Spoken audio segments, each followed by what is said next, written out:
I want to thank the American people for the extraordinary honor of being elected your 47th president and your 45th president. And every citizen, I will fight for you, for your family, and your future. Every single day, I will be fighting for you, and with every breath in my body, I will not rest until we have delivered the strong, safe, and prosperous America that our children deserve and that you deserve. Even in the world of sports, we have never, ever seen a comeback of this magnitude.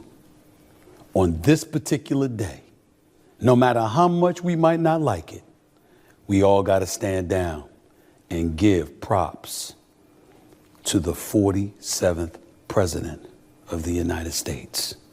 It's just the truth. I'll tell you why and how it happened in a minute. Stephen A. Smith Show. Let's go.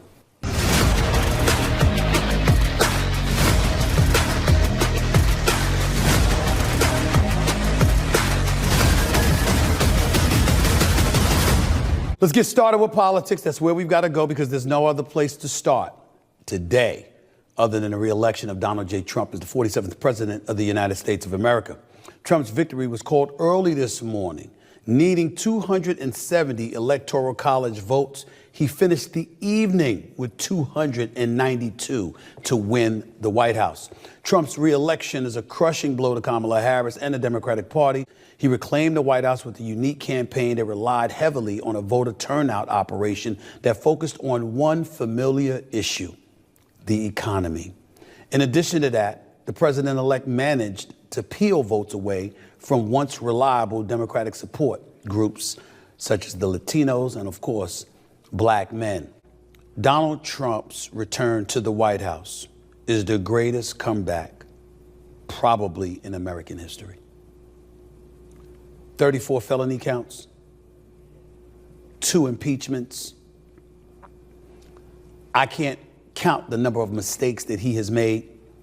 When he departed in 2020 after the insurrection at the United States Capitol, we all thought he was finished.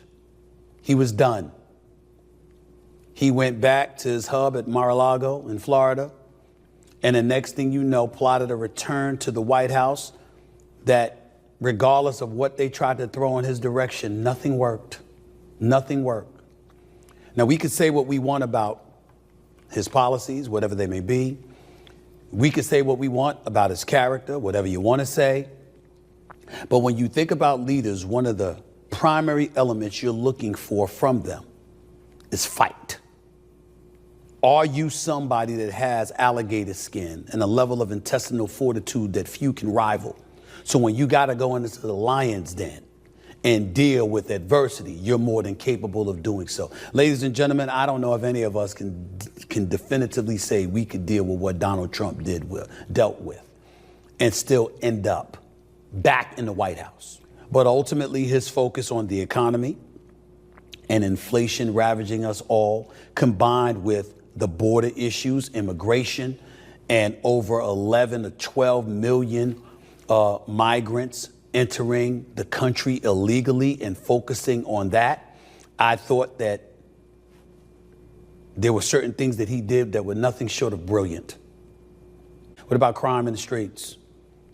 When you look at New York City, when you look at Los Angeles, when you look at the fact that people were being arrested and the same day they were put in jail, they were getting out. And there seemed to be no punitive damage that was being suffered by those who were inflicting harm upon American citizens. What about that? I expected a tough, tight race. What we witnessed was an annihilation. An annihilation. This was supposed to last, this debate about the election and how many votes, it was supposed to last probably until Thursday, Friday, maybe even into the weekend. Ladies and gentlemen, Fox News called it at 2 a.m. 2 a.m., we knew that Donald Trump had won back the White House. It was that kind of a romp, that kind of an annihilation. There are many, many things to insult Donald Trump about. There are many times we could have done it in the past. We can't do it today. There ain't a damn thing we can say. America has spoken. The Republicans have the White House. They have the Senate, by the way. They won back the Senate. They flipped it. And they're probably going to retain the House. They had it from 2017 to 2019. They got it back again. America has spoken.